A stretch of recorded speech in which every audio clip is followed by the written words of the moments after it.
Dr. Jeff talks love. Dr. Jeff talks life. Answers your questions, cuts through the strife. Sex and intimacy, real and true. Evidence-based, made just for you.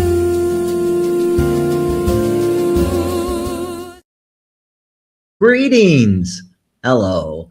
Welcome to Dr. Jeff Talks About Sex and Intimacy, where we explore the science, the psychology, and the lived experience of connection and desire.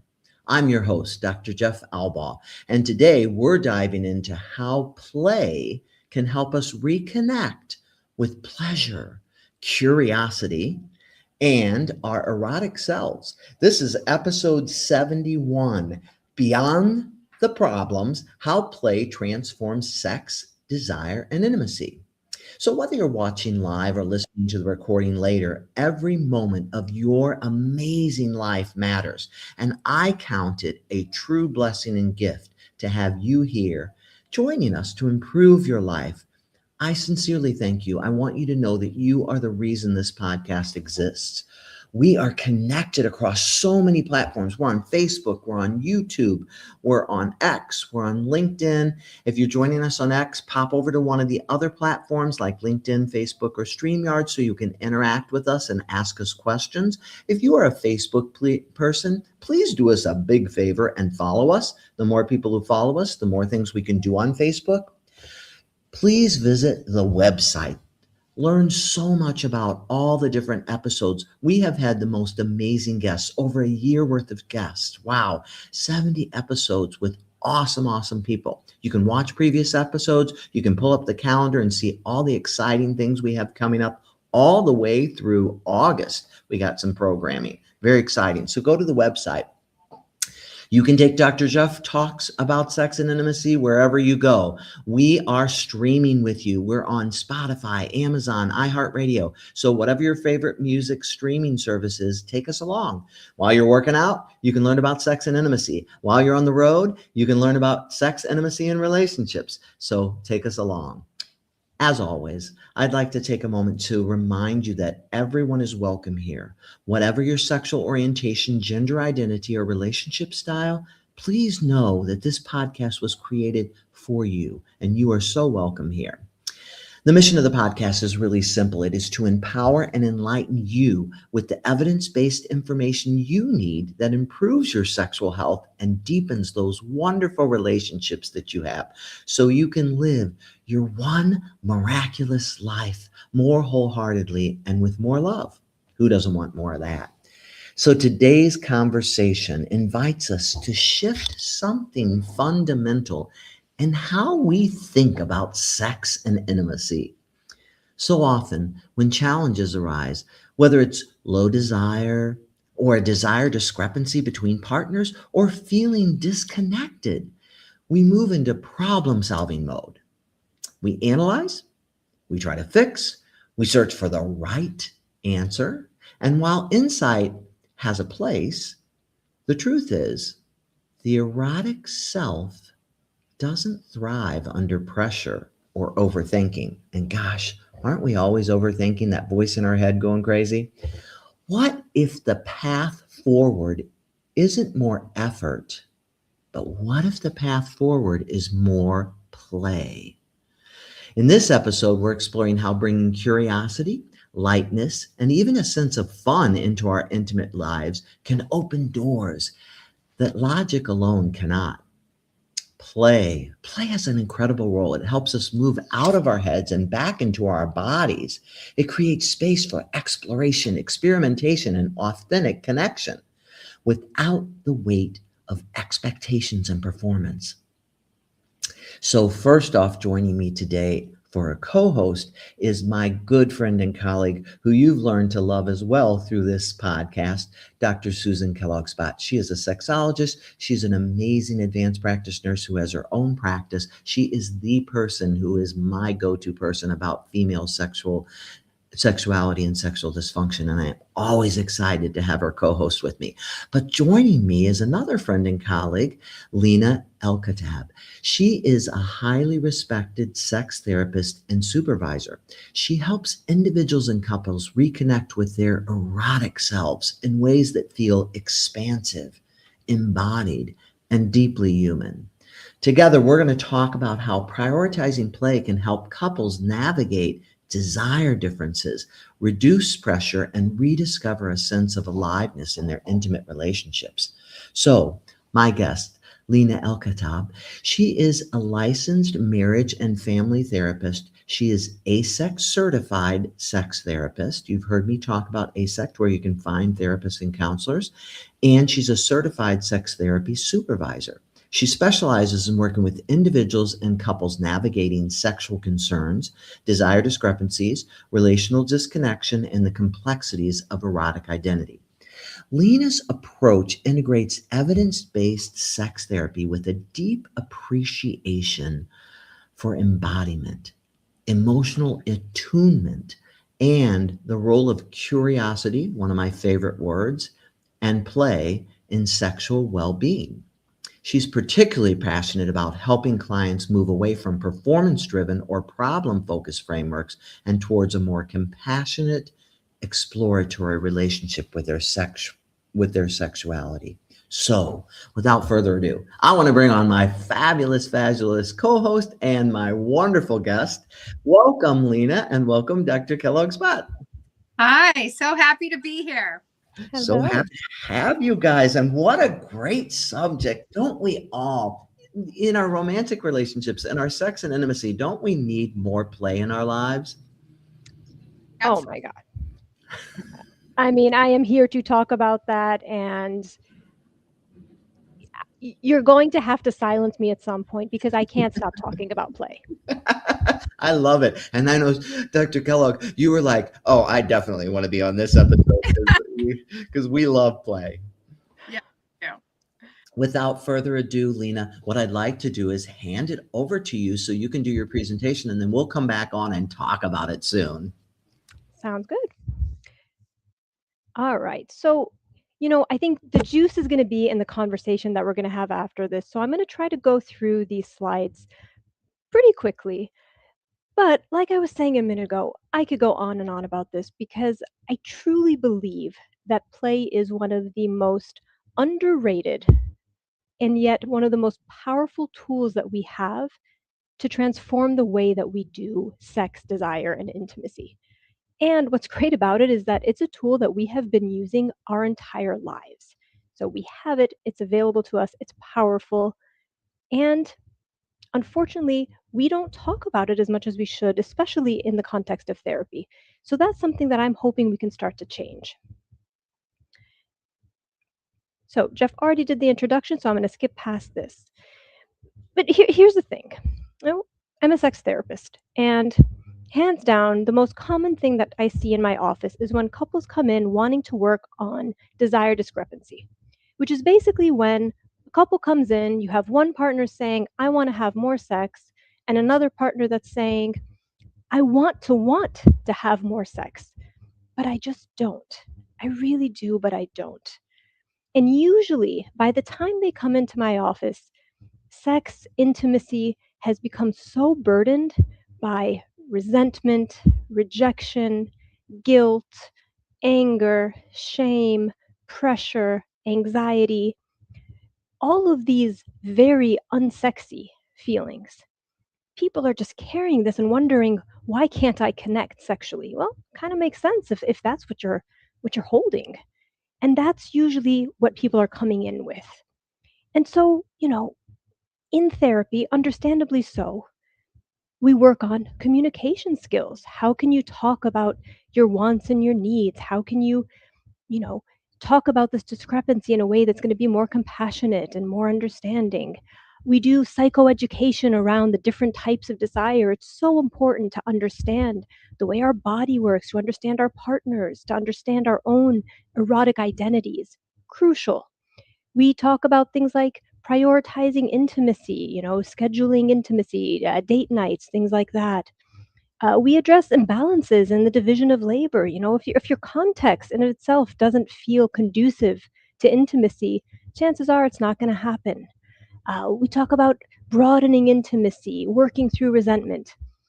All of these are very, very important things to work through. They're also very serious.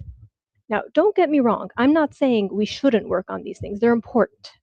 It's the insight we need to create the foundation for intimacy and sex in our relationship. But what tends to happen is often couples will say, we're doing really well, we're communicating better, we're working on things, we feel much more connected, but we just can't get past that hurdle to actually connecting sexually, to actually tapping into desire. They describe it almost as though there's like an invisible wall between their relationship and taking that leap into desire. It's almost as if it's too far of a stretch. They're in this headspace of analyzing, of understanding, of trying to figure out the right way to talk about things and to communicate, which again is super important, but you're in your head. You're in this place of thinking, of processing, of negotiating. And that's not where desire lives. That's not where eroticism lives. They're not able to necessarily make that jump from there to being in your body, to being in curiosity, to being in creativity, to letting go, to being in the space that eroticism requires. And that is where play comes in. If folks are in this place of heaviness, maybe it's the heaviness of the day, maybe it's the world that we live in, right? We work all day, we raise children, we caretake, we have responsibilities, even navigating relationships and whatnot. All of that can be very heavy, very serious. We spend a big chunk of our lives thinking, doing, kind of turning on the parts of ourselves that are very analytical. And so when the time comes where we want to transition into desire, into intimacy, where we can kind of let go, that's a big jump. The link is play. Play being that state of mind where curiosity and creativity are at a high. There's room to imagine, to be messy, to try things out because the stakes are low and you can tap out at any time. And it's all for the sole purpose of pleasure. It's the thing that leaves you thinking, we should do that again soon. So think of it as kind of this place that you can be in. The heaviness of the day, the heaviness of being in your head, being in your mind, analyzing, to being able to release that, to being able to let go, to be able to just be. That state of mind is what play activates. And it can do two really important things for desire and for sex and for eroticism. It can serve as a transition where it puts you in a state of mind that can allow you to better move in to desire and sexuality. And the ingredients for play also happen to be the same ingredients that enhance desire and intimacy and sexuality, which we'll talk about in a minute. So technically, what is play? From a very technical standpoint, it's a hardwired neurobiological drive designed to enhance the bonding that's necessary for survival. So play is not frivolous. It's not this thing that we do when we're kids and then when we become adults we no longer need. Mammals need play. It is how we bond. It is how we survive. It's how we learn. As children, as babies, it's how we understand the world around us. It's how we connect. And it is one of the primary emotional systems. The others being seeking, care, lust, panic, grief, rage, fear.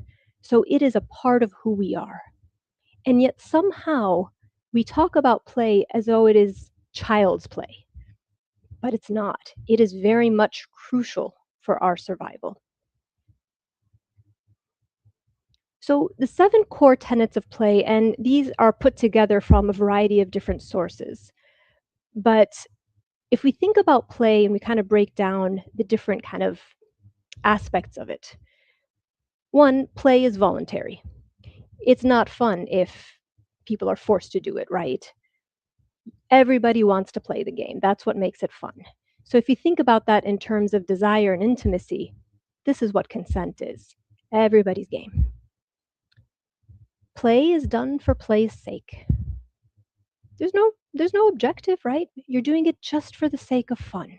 So when we think about the ways that many of the folks that we know address sex or intimacy, a lot of times there's a lot of pressure. We're doing this because we should, because it's been a week and I'm worried that my partner's going to get mad, because because that's what we're supposed to do, because that's what couples do, because whatever it is. And that pressure tends to kind of change the meaning. That's where duty sex comes in. And nobody wants that.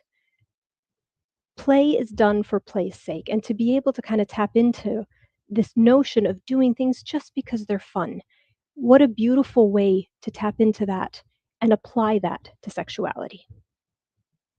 Play is imaginative. It lives in the as if.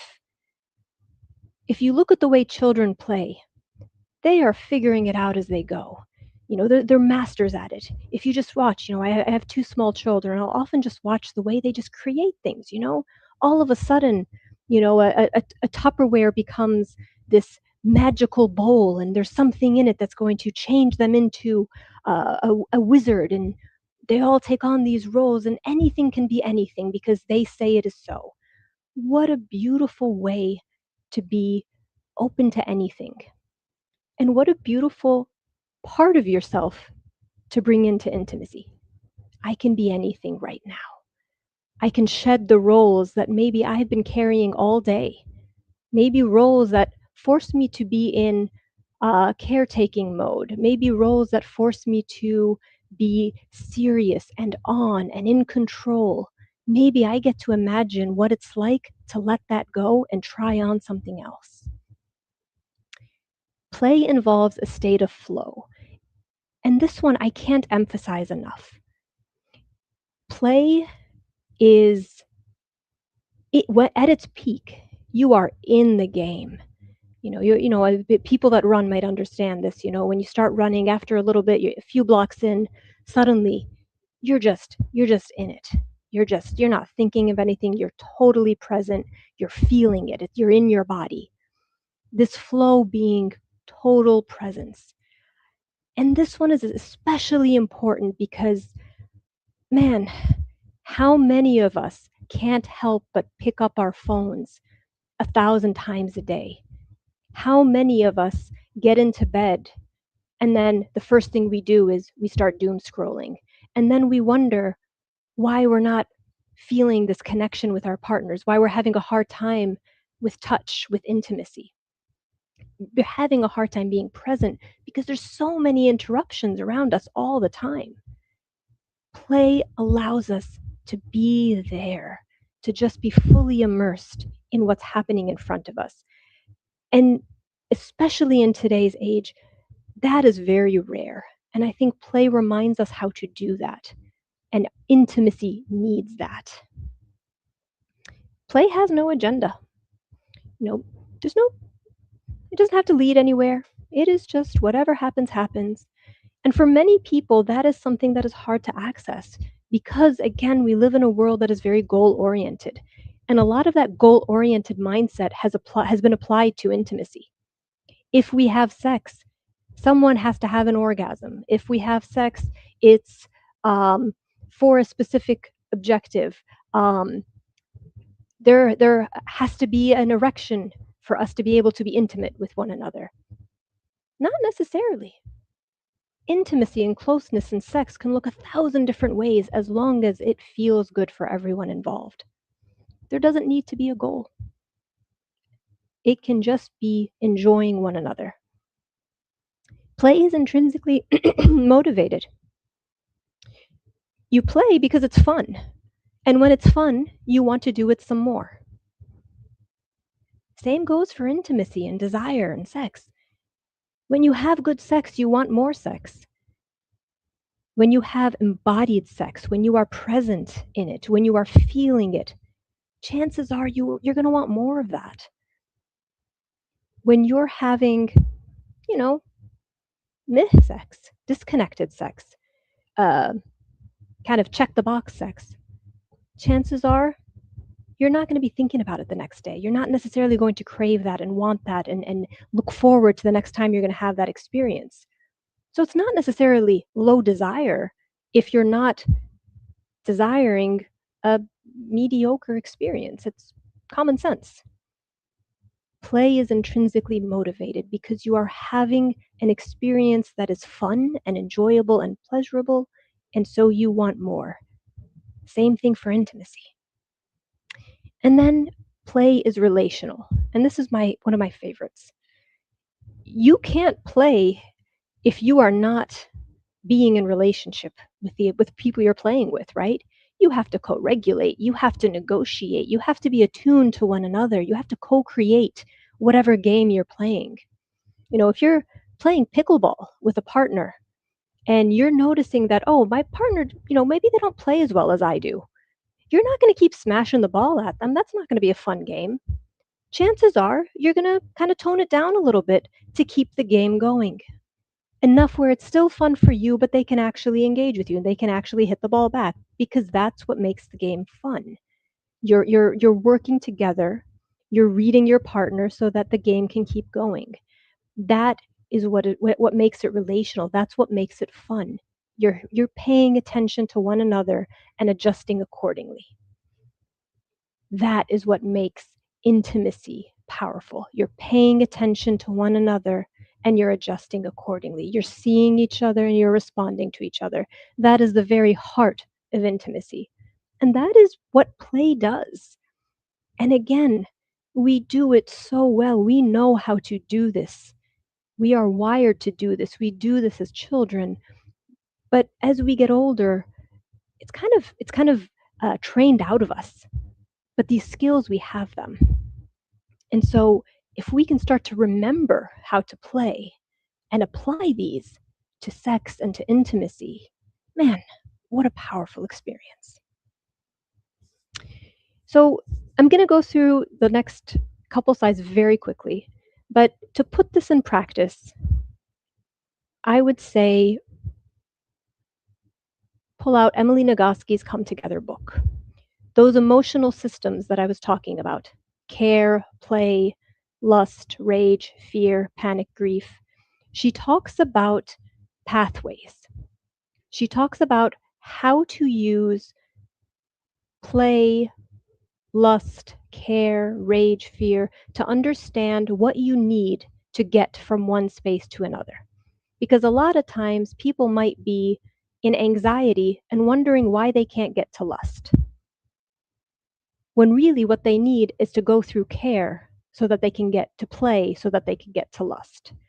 And so what this really means, and I'm kind of, very briefly talking about something that is, quite deep, understanding what you need to be able to access play and to be able to access desire can be a game changer. Essentially, it's saying, I know what I need to be able to get in the headspace for play. I need care. I need maybe I need my partner to, be calm with me for a minute, maybe talk to me for a minute before I can enter into this headspace. I may not be able to jump in from a hard day at work immediately into this headspace. I might need a minute. So kind of understanding what you need to get into that space so that you can work towards navigating your emotional system. And then the last part is putting play in practice. If play was a transition in this previous slide, how do we transition from play to lust, right? How do we use play as a way to get to desire? Going from your day, understanding how to get from a hard day to desire through play. This is about how to use play as a way to enhance desire. What's most important is that it's about how and not what. Because a lot of times people translate play as, okay, what do I do? Okay, I'm going to sign up for this class, or I'm going to do this thing. And they create checklists of ways that they can, add playful things to their life. And that's fine if it feels playful. But if it becomes another chore, or if you're dragging your partner into something that they don't want to do, that's not play. It's about how it feels. Does it feel low stakes? Does it feel like everyone's on board? Does it feel like you are present and curious and creative and attuned to one another? That can be a thing that you're doing. That can be a mindset that you're in. That can be something that you access sitting on your couch in your home, just holding hands. That can be a version of play if you are tapped into that mindset.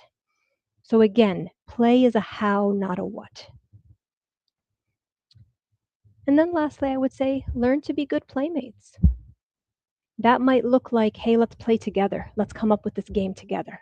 Let's get to this headspace together. That might look like, I know my partner had a really hard day. I'm going to come up to them and say, hey, let's play. I set up a good game for us. That might look like my partner knowing when I'm struggling and inviting me in and helping me get into that headspace. So sometimes we co-create, sometimes I invite in, sometimes I need to be invited in. But again, having partners and people in our lives that know how to play well with us can be really crucial for this. So I'm going to close this out and come back so we can have our conversation. Awesome. Awesome. Thank you so much. That was great. What a great kickoff to play. I like the tenants a lot. It's just so many good things. What'd you think, Susan? I have 1,000 questions. 1,000 questions. I had to go through it quickly. I wish I could have slowed down. So fire away. All right, let's start. I'm going to hit it right out of the last thing that came into my mind is what about a couple who's one person in a couple is naturally funny, cracks jokes, very chill, if you want to think of it that way. Even with a high pressure job, that's just how they roll. And the other person is very serious, all the time, very serious, not a great sense of humor. Life is just not depressed, just a very serious person. How those two very different personality styles, what is the hope that they can play together? Mm-hmm. Well, so I think it's important to understand your play styles. Different people have different play styles. And you can look that up. There's actually quizzes online for adult play styles. If you just Google that, you can find that. And kind of understanding your approach to play versus your partner's allows you to kind of settle into that. You don't have to play in the same way. So if your partner's cracking jokes, you can be present with that. You don't have to do the same, but can you be present with it? Can you receive it? Can you join in it without necessarily doing the same? The idea is not necessarily to do the same thing in the same way at the same time, but to be there for it. Absolutely. I would also want to know for that more serious partner, what is their play style? How do they let go? What is making it hard for them to potentially experience kind of their version of play? I'm sure they have it, but something might be blocking it, and I'd be really curious about that.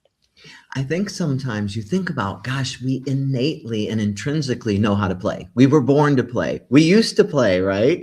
And then as they say, those 1,000 veils, all the things that happened to in our life created that other person who we are now. Yeah. And even too, I think, so learning to maybe relinquish that role. Like you think when you come home to play, Dr. Alba, Dr. Kellogg, that's not who you really want to show up to play, right? It's like, so relinquishing some of those roles and personas that we are and having permission to do that can be really fun too, to say, I don't have to be any of those people in this moment and play.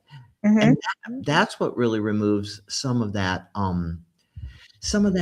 expectations, performance, all that stuff, that let's just pull away the roles and the veils and the personas and just coexist in the space and whatever the play may be at that particular time.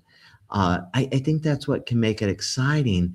And I think we know how to do it. Yes. But sometimes, I don't know about you guys, but even when I get home, sometimes it's like to let go of who I just came from and was in the office and all the stuff that I dealt with. I had a day the other day where I had like several new sexual trauma patients in a row, just so many things on my mind. Another patient who I had to walk to the ER because he had a low heart rate on metoprolol. And I'm like, oh my gosh, just to let go of all that and step into a space where I could do that. For us, we learn it, we teach it, but it's really hard, right? Mm-hmm. Lena, I have a question for you. Jeff, to your point, coming home from work, I'm going to get real personal with me sometimes. Coming home from work, you can think, I have to make dinner, or else I can invite my partner to come play in the kitchen with me. We open the fridge, see what there is, brainstorm about what to make, and just put some music on and just start cooking together or whatever. Was that an example of how you could be playing even though we're both fully clothed and not having sex with each other at the time? Absolutely. That is a great example. And look, here's the deal. Sometimes you just want to go home and shut down and not feel anything. You want to feel them sometimes. But sometimes you want to make a decision to do just that. And it might be a very small shift that instead of just kind of throwing dinner together and just sitting down at the table and thinking, I can't wait for this to just end, you make a decision to say, you know what, we're going to open a bottle of wine and we're going to make this just a little bit different. Mm-hmm. How fun, though. And gosh, Susan, what a great thing. And I really give you credit too, because sometimes I just have so much trouble shifting gears out of that fix it mode, that problem solving, all that stuff, into what a perfect thing to pull you out of it, just to go, let's just, dinner has to happen, but let's see what the hell's in the fridge and just have fun with it, And it doesn't take much. The thing that it does take is an interruption, usually a small cue. Like you get home, sometimes putting on a record that you like can change things. A little cue that tells you, okay, I'm going to feel something a little different. But often what we do is the opposite. So true. We sit down on the couch and we get on our phones and then we tune out. But if we can just make a small decision to say, actually, you know what? I want to feel something, anything, just a little bit. We're more likely to say, I want more of that. Oh, that song. Oh, yeah, it made me think of this other one. I want to play this. Oh, yeah, I remember that song that felt really good. Oh, yeah, I'm going to turn it up. I'm going to sing along to this. Music is so powerful, and I think you're so right. And sometimes we just forget those simple things that could shift you into that different mode so easily, like a really great song or something like that, because something's got to pull you out of it. But like you said, I think what we think we have to do now is I have to tune out. And we tune, but we don't tune out. We tune into our phone or our something. But what if we tuned into our partner and tune off of screens? We've been on them all day, usually with our jobs. Yeah, exactly. So I have another question. If you talk about play as a vehicle or as an expression of intimacy, then it's very possible that many forms of play don't lead to clothes coming off. Am I correct? Absolutely. And so I think that's a very meaningful take home, is that I think when people think about sexuality and play, they think about dress up, having sex with a mask on, which is all perfectly lovely, by the way, but it doesn't have to be in bedroom with the goal of penis in vagina or vagina and vagina intercourse. That it really can be literally just having a good time with your partner and laughing and crack it up. Absolutely. My goal with my clients is not that you know how to have, wild sex where you're role playing and you know how to, come up with these elaborate scenarios. Great if you can, love it. More power to you. Right. What I want for you is to have 1,000 ways to feel good together. From the wild, extravagant scenario, that you're going to, put on the sexy outfit and that's great. And you know how to have a little moment that can feel just a little extra at the end of your day. You can tap into that moment of intimacy that feels playful and feels fun. Because depending on what's happening in your life, sometimes you have room for this. Sometimes you need this little morsel because that's all that you have available. Mhm. So again, And then being lot. open to that present moment, and going with it. Because like you said, it's like I say to people, like, what could be more fun than a really good cuddle? Maybe that's where you start, and then you end up ending there because you lay together, and you're like, okay, who knows where this is going to lead? And it feels so good to just be body to body. Or maybe you get into this amazing discussion or pillow talk kind of thing. So many things could happen if you stay present and open and not believe that there is a goal you're headed towards. The goal is penetration. The goal is orgasms. The goal is naked. The goal is strip off our clothes, right, Susan? But the goal is simply deep connection where you feel seen and heard and you feel good and you're having fun together. And so I'll say to people, even when I do sensate focus, I say, you could do sensate focus out in public. Like you go to an Ethiopian restaurant, eating each other and stuff. What could be more intimate than that? I mean, people are going to be like, get a room, but it's like your clothes are on. But again, really broadening what we think it's about. And what I love about play is that it's about presence and rolling with whatever it is at the moment. Go ahead, please. I was just going to say, what I love about that is that it addresses something that comes up a lot where, clients will say, when my partner touches me, I tense up because I'm worried that if they touch me, they're going to want this to lead to sex, and I don't feel like I want that tonight, so I shut down the touch. And what you're saying is, no, the game could we don't know where this game is going to go, and it doesn't matter.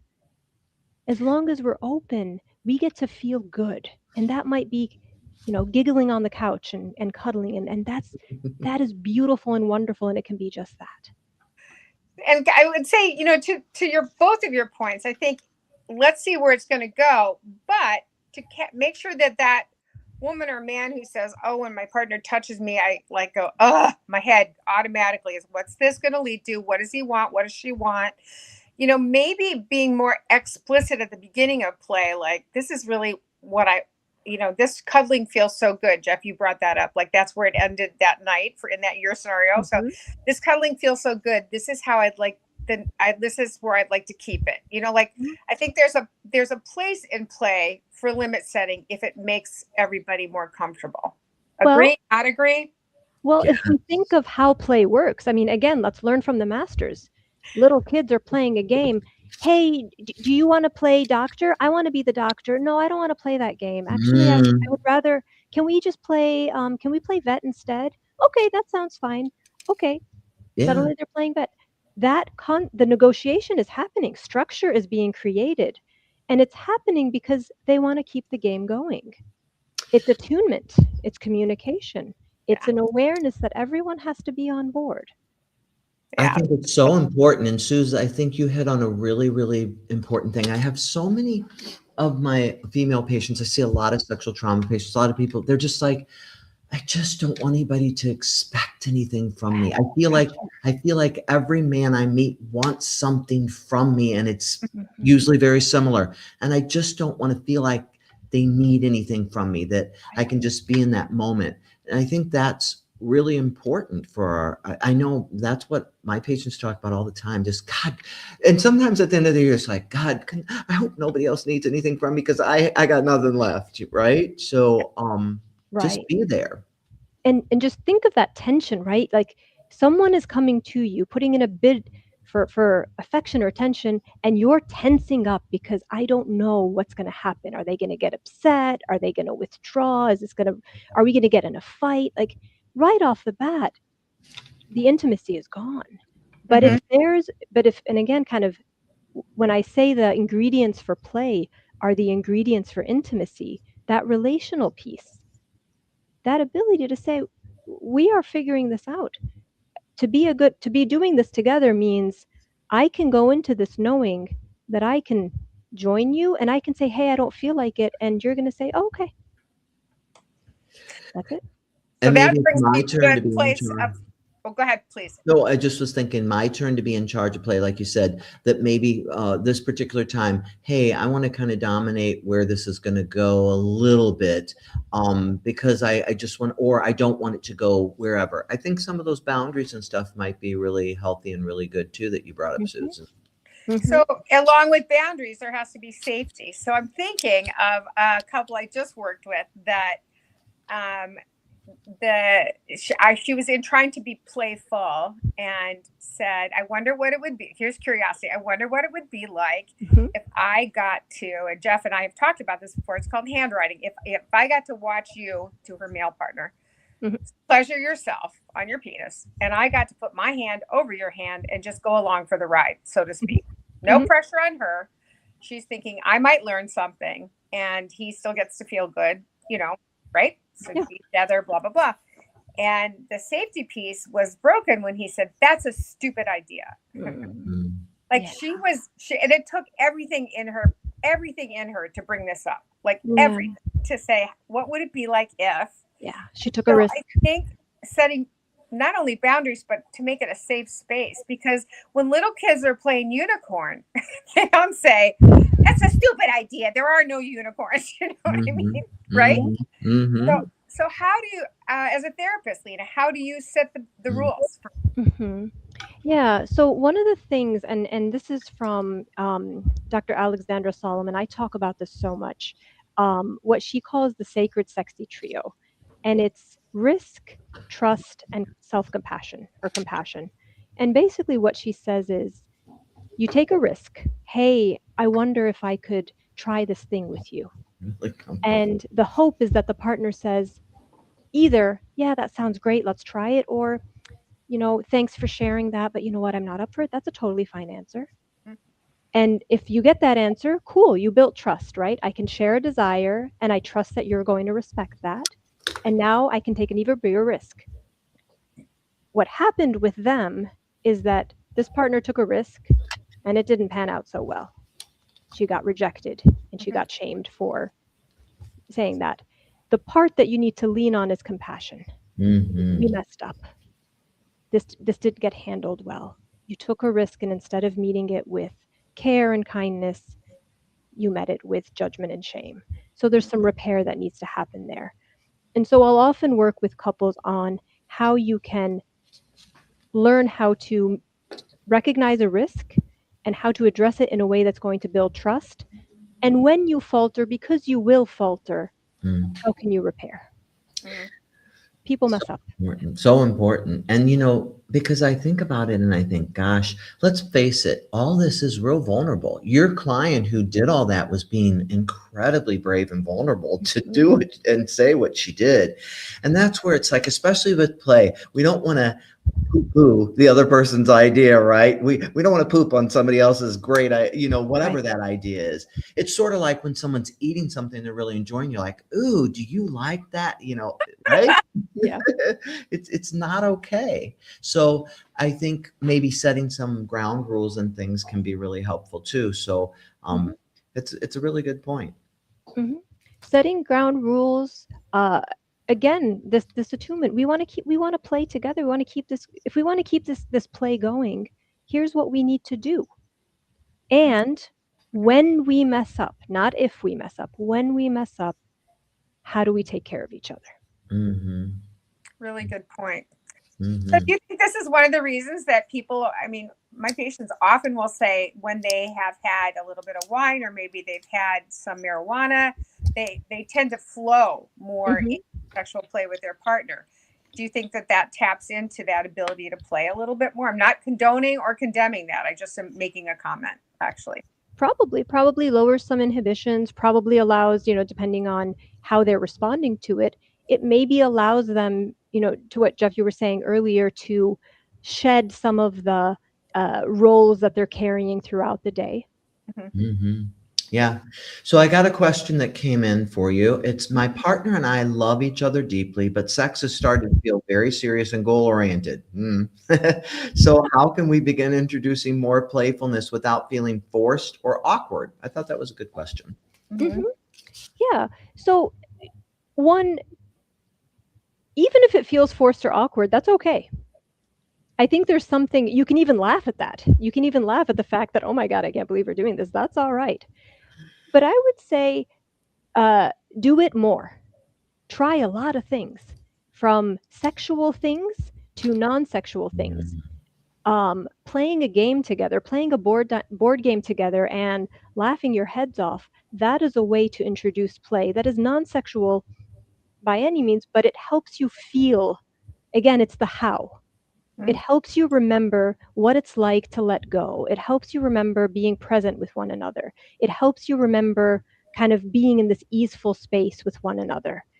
So remembering how that feels will probably allow you to then transition that into a different version of that kind of play. So I would say, one, play in as many ways as you can think of, sexually and non-sexually, big and small, and see what feels good.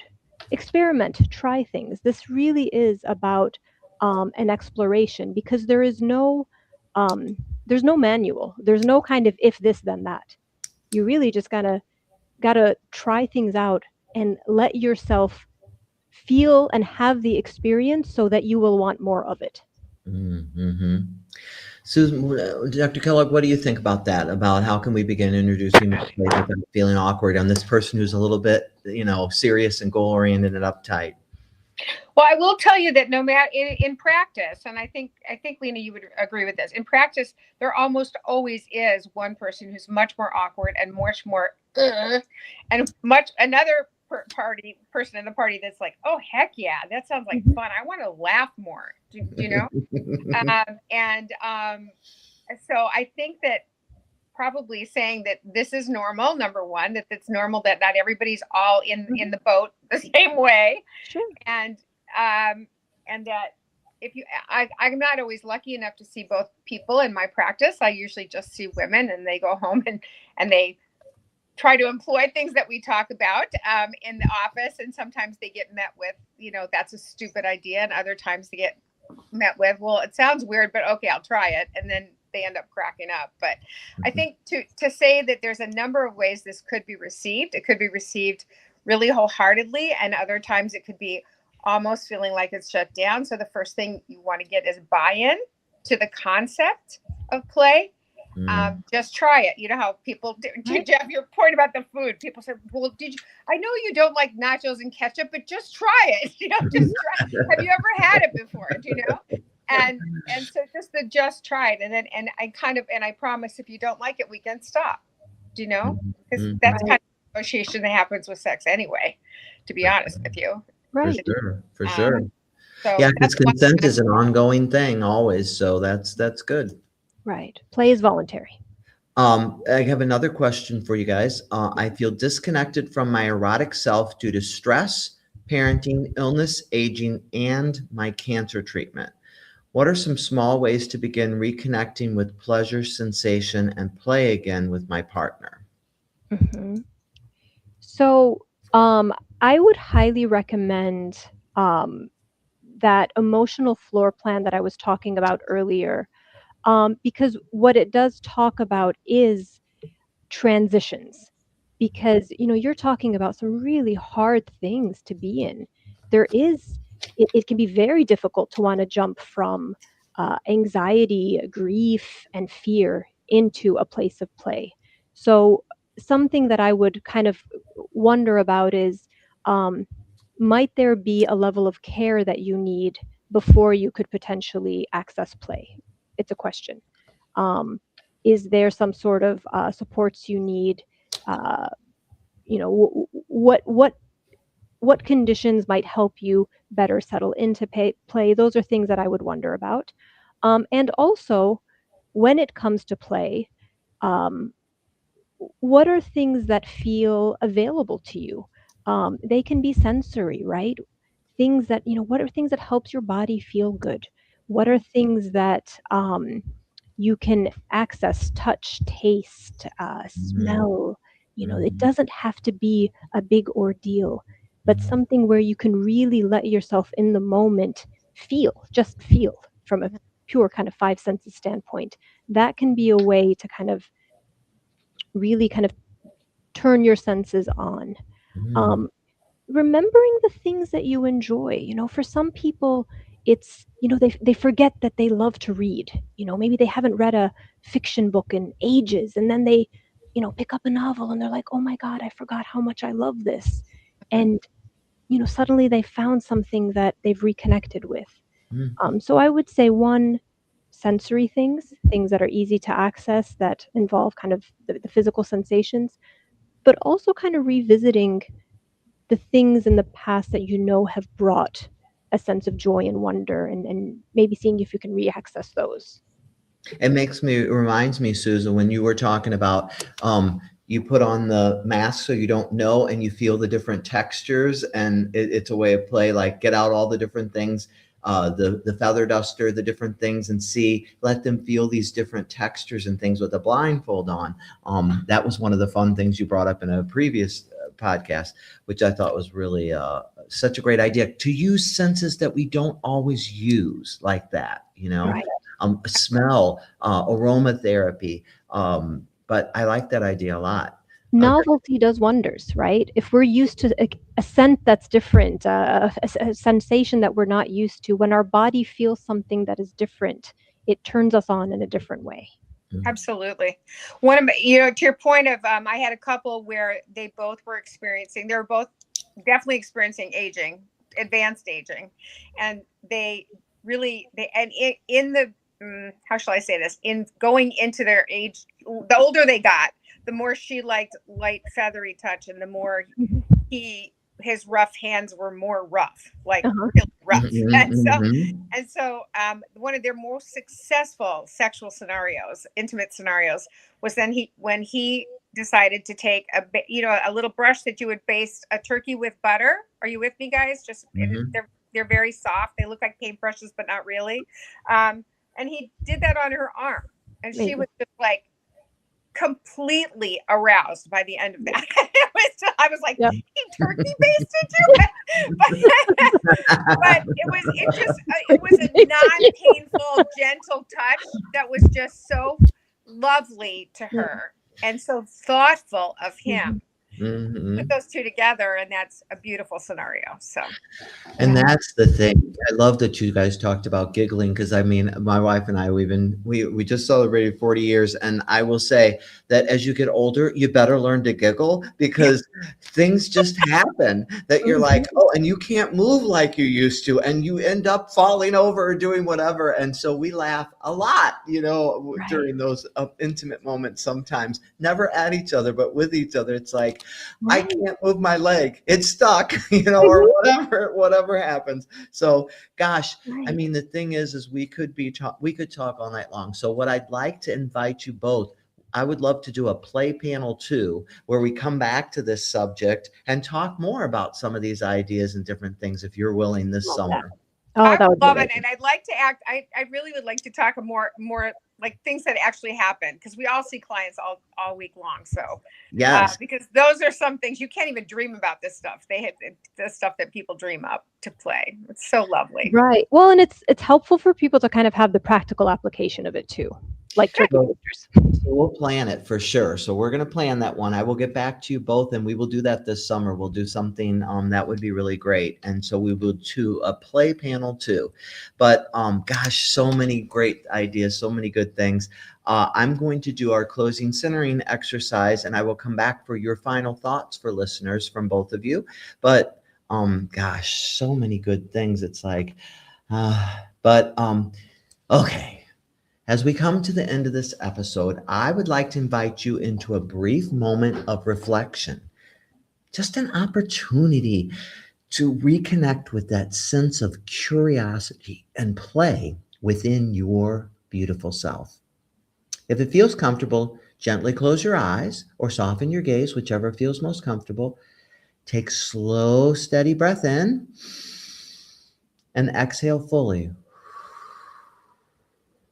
Allow your body to settle just as it is. No need to change anything. Let it settle. Now bring to mind the idea of play. Not performance, not pressure, just play. Ask yourself gently, when was the last time I felt playful in my body? When was the last time I felt playful in my body? No need to search hard, just notice what comes. Now imagine what it might feel like to bring a little more curiosity into your intimate life. Curiosity about sensation. We talked about that. Sensation, smelling, hearing, feeling, tasting. About connection. About what feels good. Not what feels right. What feels good? You know what feels good. See if you can let go just for a moment of expectations or outcomes and instead allow space with your partner. Think about allowing space for exploration. Take another slow, deep breath in. And as you exhale, imagine softening into openness and curiosity. A reminder, intimacy doesn't have to be perfect to be meaningful. Presence, being present over making it perfect. Sometimes it just needs to be alive. When you're ready, gently bring your awareness back to this present moment, where you are right now, back in this room. And as you come back into the room, welcome back. Keep that curiosity with you. So, Vic, can you tell our listeners what is up next week? What's up on Dr. Jeff Talks About Sex and Intimacy? In this episode, Dr. Jeff sits down with renowned urologic oncologist Dr. Sadhana to explore focal therapy for prostate cancer, an innovative precision-based approach that targets cancer while sparing healthy tissue. Dr. Sadhana explains who is an ideal candidate for focal therapy and how advanced image and biopsy techniques guide treatment. How modalities like HIFU and cryotherapy work. We also dive into what men care deeply about: preserving erectile function, urinary continence, and overall quality of life after treatment. Join us on May 19th at 7 p.m. Central Time to learn more. Wow, Vic, you had a Western twang in there and everything. So I guess we're thinking of those focal therapies as new frontiers that I think Vic creates those to make. He loves to watch me laugh during them because he does the most amazing things with those. That was pretty funny with the Western twang. But all humor aside, it's going to be a great episode. And Dr. Sadhana came to my prostate cancer group, and he does every single focal therapy type, and he tailors it according to what that patient needs. It's going to be such a great episode. But so I hope you'll join us next week. But wow, so many good things. Thank you so much. Lena, you guided us through tenets, kind of gave us a framework for play. Such good information. And it's always a treat to have you here, Dr. Kellogg. You can co-host with me any day of the week. So it's all good. But final thoughts for listeners from each of you. I'll start with you, Dr. Kellogg. My final thoughts is that intimacy doesn't have to be sexual, and play doesn't have to be sexual, but both intimacy and sex can be playful. I guess so. That's what I'm trying to say. So just to lighten it up. That's what I'm going to say. Think about how you can lighten it up and lighten like that part of your connection with your partner. Just think about how you can gently just lighten things up. I love it. Thank you. Lena. Yeah, I would just want to end with an invitation tonight for folks to just give themselves permission to not think, to just let themselves see to feel and to play and to see how that feels, and to just let that be and go from there. Mm. Yeah, no expectations, no pressure, no anything. Just live in the moment. I love Yeah. that.